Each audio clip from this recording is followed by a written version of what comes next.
ایران نے آپریشن وعدہ صادق سوم کے تحت اسرائیلی افواج پر تازہ حملے کیے ہیں، جنہیں حملوں کی 14ویں لہر قرار دیا گیا ہے۔ ایرانی میڈیا کے مطابق ان حملوں میں اسرائیلی فوج کے کمانڈر انٹیلیجنس ہیڈ کوارٹرز کو نشانہ بنایا گیا، جبکہ 8,200 یونٹ کو شدید نقصان پہنچا۔ ایران کی سپریم نیشنل سیکیورٹی کونسل نے خبردار کیا کہ اگر کوئی تیسرا فریق اس جنگ میں شامل ہوا تو اس کے خلاف فوری اور فیصلہ کن کارروائی کی جائے گی۔ کونسل نے کہا کہ ایران اپنی خود مختاری کے دفاع کے لیے کسی بھی مغربی یا امریکی مداخلت کا بھرپور جواب دے گا اور اس کا رد عمل متناسب، طے شدہ اور بروقت ہوگا۔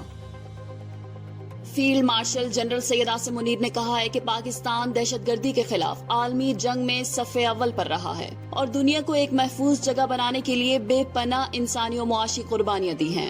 ISPR کے مطابق واشنگٹن میں دورے کے دوران آرمی چیف نے ممتاز اسکالرز، پالیسی ماہرین، تھنک ٹینکس اور بین الاقوامی میڈیا کے نمائندوں سے ملاقات کی اور پاکستان کے اصولی موقف کو اجاگر کیا۔ انہوں نے IT، زراعت اور معدنی وسائل جیسے شعبوں میں سرمایہ کاری کے مواقع پیش کرتے ہوئے کہا کہ پاکستان دنیا کے ساتھ تعاون پر مبنی سیکیورٹی فریم ورک کے فروغ میں مؤثر کردار ادا کرتا رہے گا۔ آرمی چیف نے اس بات پر بھی زور دیا کہ کچھ علاقائی عناصر دہشت گردی کو ہائبرڈ وارفیئر کے ہتھیار کے طور پر استعمال کر رہے ہیں، جس کا پاکستان بہادری سے مقابلہ کر رہا ہے۔ وائٹ ہاؤس نے اعلان کیا ہے کہ امریکی صدر ڈونلڈ ٹرمپ اگلے 2 ہفتوں میں ایران کے خلاف براہ راست امریکی کارروائی سے متعلق حتمی فیصلہ کریں گے۔ واشنگٹن میں پریس بریفنگ کے دوران ترجمان کیرولین لیوٹ نے کہا ہے کہ صدر ٹرمپ کی اولین ترجیح ایران کو جوہری ہتھیاروں سے دور رکھنا ہے، تاہم وہ سفارتی حل کے خواہاں ہیں۔ ترجمان کے مطابق ٹرمپ طاقتور امن کے داعی ہیں اور اگر ممکن ہوا تو وہ مذاکرات کا موقع ضرور لیں گے، لیکن وہ طاقت کے استعمال سے پیچھے نہیں ہٹیں گے۔ انہوں نے کہا ہے کہ ایران اگر یورینیم کی افزودگی سے باز نہ آیا تو اسے سنگین نتائج بھگتنا پڑ سکتے ہیں۔ ٹرمپ انتظامیہ کو اسرائیلی کارروائیوں پر مسلسل بریفنگ دی جا رہی ہے اور ایران پر جوہری پروگرام روکنے کے لیے سخت دباؤ جاری ہے۔ صدر مملکت آصف علی زرداری نے نیول ہیڈ کوارٹرز کا دورہ کیا، جہاں انہوں نے مارکہ حق کے دوران پاک بحریہ کے غیر متزلزل عزم اور کامیاب حکمت عملی کو سراہا۔ نیول چیف ایڈمرل نوید اشرف نے صدر مملکت کا استقبال کیا اور آپریشنل تیاریوں، میری ٹائم سیکیورٹی اور مارکہ حق میں بحریہ کی کارکردگی پر بریفنگ دی۔ صدر مملکت کو چاق و چوبند دستے نے گارڈ آف آنر پیش کیا، جبکہ وہ یادگار شہداء پر بھی گئے، جہاں انہوں نے پھولوں کی چادر چڑھائی اور فاتح خوانی کی۔ صدر مملکت نے بھارتی جارحیت کے خلاف بحریہ کی بروقت اور بھرپور کارروائی پر خراج تحسین پیش کیا۔ نیول چیف نے اس موقع پر یقین دلایا کہ پاک بحریہ ہر قیمت پر پاکستان کی سمندری سرحدوں اور مفادات کا دفاع کرتی رہے گی۔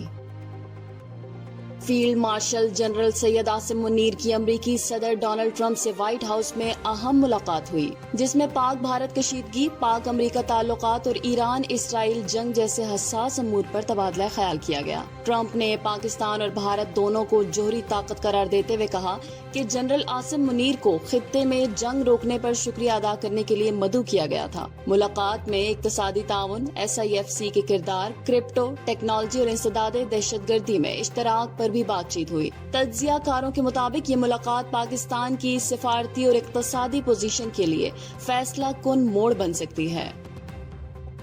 ایران نے پاسداران انقلاب کے انٹیلیجنس چیف جنرل محمد کاظمی کی شہادت کے بعد جنرل مجید خادمی کو نیا سربراہ مقرر کر دیا ہے۔ جنرل خادمی اس سے قبل وزارت دفاع میں انٹیلیجنس پروٹیکشن آرگنائزیشن کی سربراہی کر چکے ہیں اور حساس سیکیورٹی معاملات میں وسیع تجربہ رکھتے ہیں۔ یہ تقرری ایسے وقت میں ہوئی جب ایران اور اسرائیل کے درمیان کشیدگی میں شدت آ چکی ہے۔ حالیہ اسرائیلی حملوں میں جنرل محمد کاظمی، ان کے نائب جنرل حسن محقق اور ایک اور سینئر افسر جنرل محسن باقری شہید ہوئے تھے۔ ایرانی تجزیہ کاروں کے مطابق جنرل خادمی کی تقرری انٹیلیجنس نظام کی فوری بحالی اور دشمن کو مؤثر پیغام دینے کی ایک سنجیدہ کوشش ہے۔ ایرانی حکومت کا کہنا ہے کہ وہ دشمن کی ہر جارحیت کا بھرپور جواب دینے کے لیے تیار ہے اور نئی قیادت اسی تیاری کی علامت ہے۔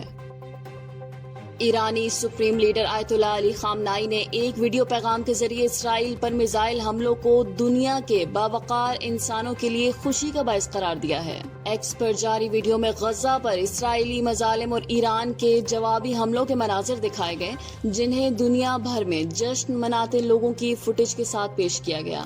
ویڈیو کے کیپشن میں لکھا گیا وہ میزائل جو دنیا کے باوقار انسانوں کے لیے خوشی کا باعث بنے۔ یہ بیان ایک ایسے وقت میں سامنے آیا ہے جب خطے میں ایران اور اسرائیل کے درمیان کشیدگی خطرناک حد تک بڑھ چکی ہے۔